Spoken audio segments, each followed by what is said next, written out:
The book of Judges begins where Joshua ends. Israel is in the land, but not fully obedient. They fail to drive out the nations completely. And what begins as a small compromise quickly grows into widespread disobedience. Judges 1-3 introduces the cycle of the judges, where God repeatedly rescues his people, even when they wander. After the death of Joshua, the people of Israel inquired of the Lord. Judges 1:1. At first, things go well. Judah and Simeon fight together and capture cities. Caleb continues his legacy of bold faith, and his nephew Othniel marries Caleb's daughter after winning a key battle. But soon we start seeing a pattern.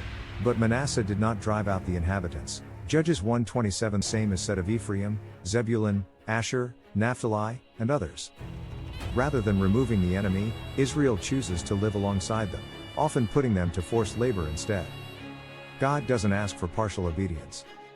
When we compromise with sin, what seems small today becomes a burden tomorrow. Now the angel of the Lord went up from Gilgal to Bochim.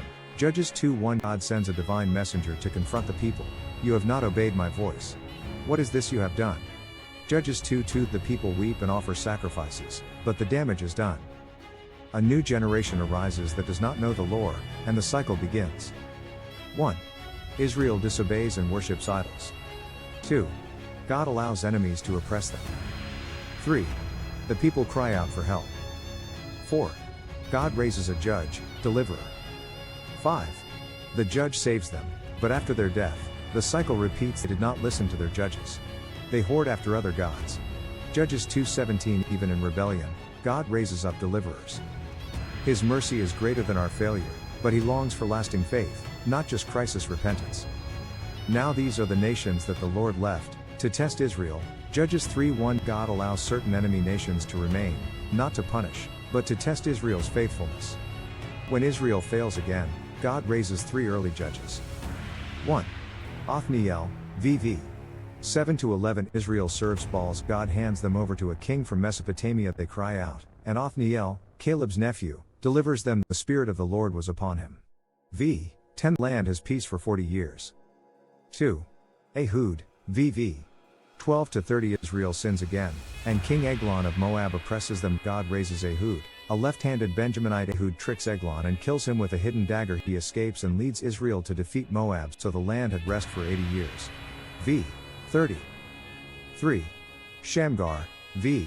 31. He kills 600 Philistines with an ox goad, a farming tool. A brief but powerful reminder. God can use anyone and anything. God doesn't always use the expected, he uses the available. Judges like Ehud and Shamgar show that God's strength shines through human weakness. Judges 1-3 is a warning and a reassurance. Chapter 1. Partial obedience leads to spiritual erosion. Chapter 2. Rebellion brings discipline, but God sends deliverance. Chapter 3. God uses unlikely people to rescue his people. Again and again, this book doesn't glorify Israel's faithfulness. It glorifies God's patience, power, and relentless mercy. And today, even when we fall, we still serve the God who delivers.